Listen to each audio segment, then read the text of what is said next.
Assalamualaikum warahmatullahi wabarakatuh. Perkenalkan, nama saya Lingga Firmansyah dengan NIM 231154447. Di sini salah ya. Apa yang dimaksud dengan memori internal? Dalam konteks sistem komputer, jelaskan peran dan fungsi dalam operasi komputer. Memori internal dalam konteks sistem komputer adalah jenis memori yang berada langsung di dalam sistem komputer dan berfungsi untuk menyimpan data secara instruksi yang sedang digunakan oleh CPU. Peran utamanya adalah menyediakan akses cepat ke dalam data dan instruksi yang dibutuhkan oleh proses untuk menjalankan berbagai tugas. Memori internal seringkali juga disebut sebagai memori utama atau RAM. RAM Access Memory, dan berfungsi sebagai tempat penyimpanan sementara selama komputer bekerja. Setelah komputer dimatikan, data di dalam memori ini akan hilang. Yang kedua, sebutkan dan jelaskan dua jenis memori internal yang umum digunakan dalam komputer. Dua jenis memori internal yang umum digunakan dalam komputer. Yang pertama, RAM, Random Access Memory. RAM adalah memori volatil yang digunakan oleh sistem untuk menyimpan data sementara saat program sedang berjalan. Semua data dan instruksi program yang sedang dijalankan oleh CPU disimpan oleh RAM, dan akses ke RAM sangat cepat dibandingkan dengan media penyimpanan lainnya seperti hard drive. RAM Read Only Memory. ROM adalah jenis memori non-volatil yang berisi instruksi permanen untuk menjalankan operasi dasar komputer seperti memuat sistem operasi. Saat komputer dihidupkan, data di ROM tidak dapat diubah oleh program biasa, dan instruksi ini digunakan pada tahap awal saat komputer dinyalakan, misalnya BIOS. Yang ketiga, mengapa kapasitas memori internal sangat penting bagi kinerja komputer? Berikut contoh dampak dari kapasitas memori yang tidak mencukupi. Kapasitas memori internal sangat penting bagi kinerja komputer karena semakin besar kapasitas memori internalnya, semakin banyak program dan data yang dapat dimuat dan diproses oleh CPU secara bersamaan.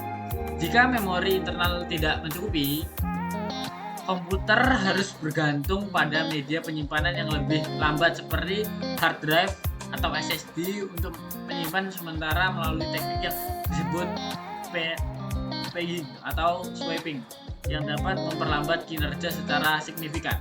Contoh dampak dari kapasitas memori yang tidak mencukupi. Jika komputer memiliki RAM yang kecil, saat menjalankan program besar seperti software grafis atau beberapa aplikasi sekaligus, komputer akan menjadi lambat, terjadinya lag, atau bahkan bisa mengalami crash karena tidak ada cukup memori untuk menampung semua data yang diperlukan oleh program tersebut. Yang keempat, jelaskan bagaimana proses penyimpanan data terjadi di dalam memori internal saat sebuah program dijalankan. Proses penyimpanan data dalam memori internal saat program dijalankan. Yang pertama, saat program dijalankan, CPU akan membuat instruksi program dari media penyimpanan seperti hard drive ke memori RAM. Setiap bagian dari program, instruksi, dan data yang sedang diproses oleh CPU akan ditempatkan di RAM untuk akses yang cepat. Proses yang kedua itu membaca data di instruksi dari RAM dan mengeksekusinya. Jika program membutuhkan data tambahan yang belum ada di RAM, maka data tersebut akan diambil dari penyimpanan jangka panjang, misalnya hard drive, dan dipindahkan ke RAM. Selama program berjalan, RAM digunakan untuk menyimpan data sementara, hasil perhitungan, dan status sementara yang dibutuhkan oleh aplikasi. Bagian program selesai dijalankan antara komputer dimatikan dan data yang ada di RAM akan hilang. Bagaimana perkembangan terbaru dalam teknologi memori internal saat ini, dan bagaimana hal tersebut dapat mempengaruhi kinerja komputer di masa depan. Perkembangan terbaru teknologi memori internal DDR5 RAM. Teknologi memori tersebut seperti DDR5 Double Dead Red 5 atau menawarkan kecepatan transfer data yang jauh lebih tinggi dibandingkan pendahulunya DDR4. Ini dapat meningkatkan kinerja sistem secara keseluruhan, terutama untuk aplikasi yang membutuhkan bandwidth besar seperti gaming, rendering grafis, dan AI. LPDDR, Lower DDR, jenis memori yang lebih hemat daya ini banyak digunakan pada perangkat mobile seperti laptop dan smartphone. Memungkinkan perangkat tersebut untuk bekerja lebih lama dan berefisiensi energi yang lebih baik. HBM, High Bandwidth Memory, memori berkecepatan tinggi yang dirancang untuk GPU, Graphic Processing Unit, dan AI, memungkinkan transfer data yang lebih cepat dan kinerja grafis yang lebih baik. MRAM,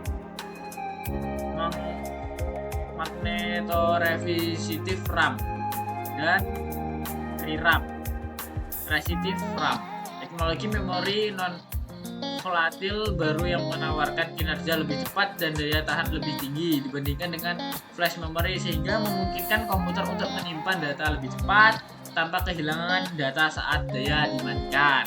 Sekian penjelasan materi pada hari ini. Wassalamualaikum warahmatullahi wabarakatuh.